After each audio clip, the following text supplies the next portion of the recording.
Una-una, congratulations to everyone. Thank you, of course, attorney. And pinapitan ko na talaga si Paolo kanina to congratulate him personally. You are so good in this movie. Congratulations. Kasi ito sa may tuturing natin parang underrated actor. But he's very good. I think your day will come. Talagang ang isang power. Kaya sana managing underrated yung talent niya. Ay, pag-usapan nila, anak eh. Pag-usapan nila. Pero in fairness to Paolo, not because he's here right now, but I really personally congratulate you. Napakagaling mo in this movie. Yeah. Maybe Tita, love you. Love you too. Love you. Now, attorney, I'd like to ask you. I know this is a bit expensive movie. Kasi hindi nyo lang ito ginawa dito sa Pilipinas, but also in Prague. What were the challenges na na-encounter you in doing this movie? The challenges, well, dito walang masyado, of course. We are on home territory. But in Prague, first of all, we had to shoot in the dead of winter. Grabe yung lamig. Ulo ng yagbols ko ron. Bago. Natumba pa. And you see that I'm walking with a limp, natumba pa ako dahil sa tindi ng Prague. Grabe ang challenges doon. And ang hirap kong kumuha ng permit sa Prague. Hindi ganun kasimple. Lalo na sa Charles Bridge. But the people of Prague were very warm. Miss Sara Sandeva was very welcoming. Pinakain pa kami doon sa restaurant ng tatay niya. And then, talagang, ang maganda lang doon, unlike here, pag nag-shoot ka sa Prague, ang daming incentives for you to shoot in Prague. Kaya maganda rin yung kanilang film industry. Di katulad dito. Ang incentives dito, 3 taon bago maibigay noong Film Development Council of the Philippines. Meron daw subsidy, pero napakatagal na ibigay. Kaya nagkakandaleche-leche ang film industry natin eh. That's why we're not producing quality films. Kaya hinahanap kasi, yung kumita agad. Kasi walang incentive eh. The film industry is left on its own. Kita nyo, noong 60s, 70s, 80s, leading sa Asia. Nag-export na tayo ng movies. Kilala na yung mga artista natin. Sina Barbara Luna. Ang dami na nasa Hollywood ngayon. Wala eh. Natatabunan tayo ng mga Koreans, Japanese. Even the Indians are making such good movies. Nakakaiyak minsan pag nanonood ko sa Netflix eh. Of course, gang ho naman itong team namin. Yun lang nakasobra ng Gummy Bear si Direk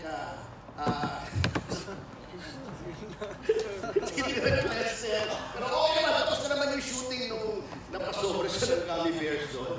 Okay, anyway, so it's really challenging, not only shooting abroad, but here because the environment, the government is not helping the movie industry. Tingin yata na sa movie industry, entertainment lang. No, it's an industry in itself.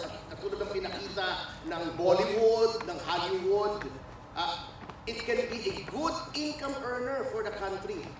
Lalo na ngayon maraming naghihirap sa ilalim ng administrasyon ni Pangulong Marcos, kailangan palakihin ang industriya. Thank you. Thank you. And of course, si Pao, can you say something kung paano yung naging experience nyo filming the movie in Prague?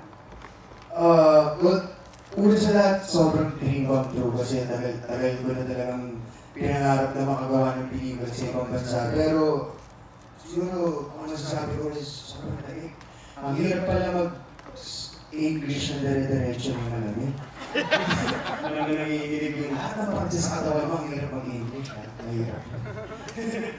Pero ayun, it was a great experience and it was an honor working with Sarah and syempre si Lester, everyone on the team, si attorney, sa lahat ng mga cast, congrats po sa inyo. And it was a wonderful experience, Tita. Thank you, Andre. Thank you.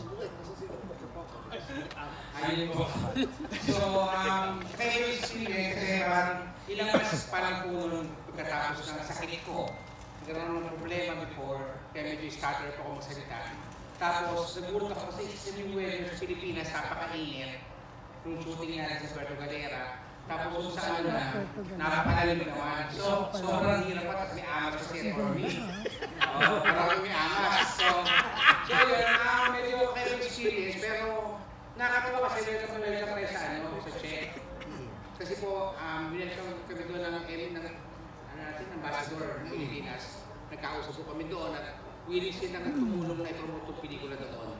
So which is, I think, yan, doon na tayo nagpapaliwanag po ng part na yun.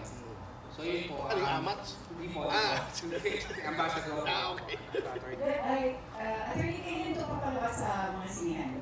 Teka muna, hindi ba lagi ko lang, amats namin yung natural na amats yun hindi singbot yun Hindi tulad ng ibang tao dito. Hindi dito dun sa kung saan man. Yes, tita. Kailan ito papalabas sa mga sinihan? Hinahanapan po natin ng play date. Opo.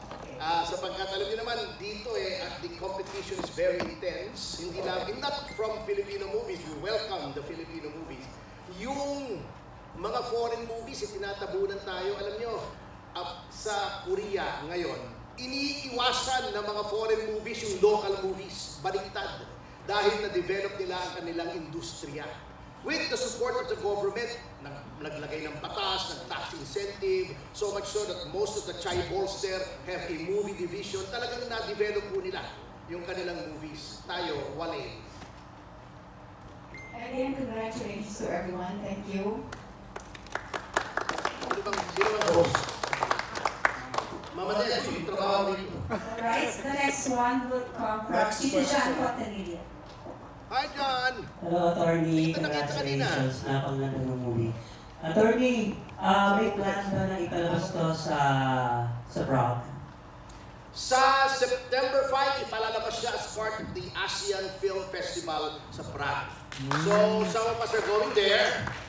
Siguro since wala tayong mapapala sa FDCP, abonuhan na muna namin at humanap na lang kami muna ng sponsor para makapunta kami doon ng Direk. At least si Direk, si Pao, saka ako. So, yun ang world premiere ba nun in Prague. Then, we'll look for a play date siguro before MMFF. Or, kung pwede isali sa MMFF, sali na rin natin kung papasa. Yes.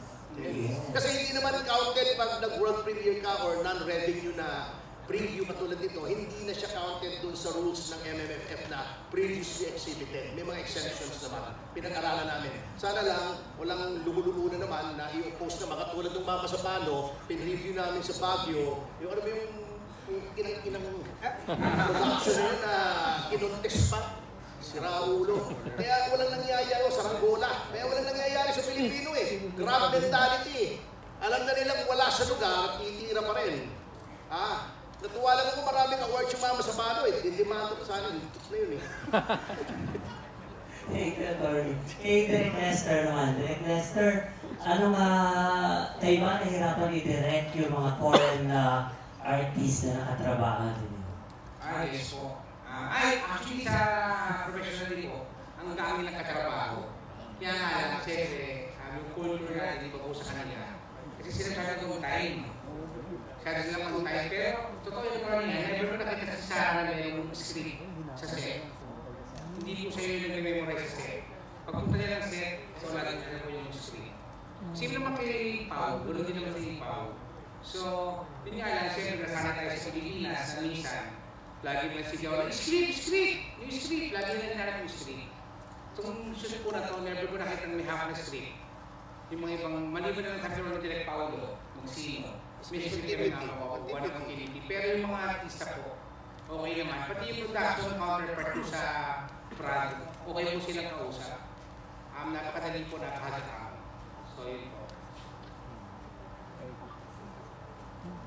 Alright, the next questions will come from the former president of PMPC, Rodel Fernando. Kay Paolo, paano ang feeling mo at reaction? Kaya na sinabi ni Tita Aster na magaling mo lang sa pelikula. At karamihan dito yung sasabi, magaling ka sa movie. Ano reaction mo ba? Siyempre, masaya kasi nagaling kay Tita Aster yun Siyempre, napakagaling ni Tita Aster sa industriya.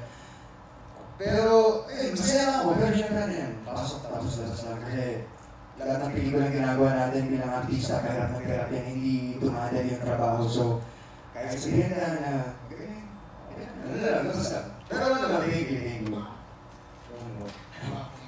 Kay Direk Lester, Direk, ang ending kasi ng movie, nagtapos, when you say doon si Paul sa Prague, diba? Meron ba kumontra sa iyo o sa gumawa ng script na dapat sa Pilipinas na siya?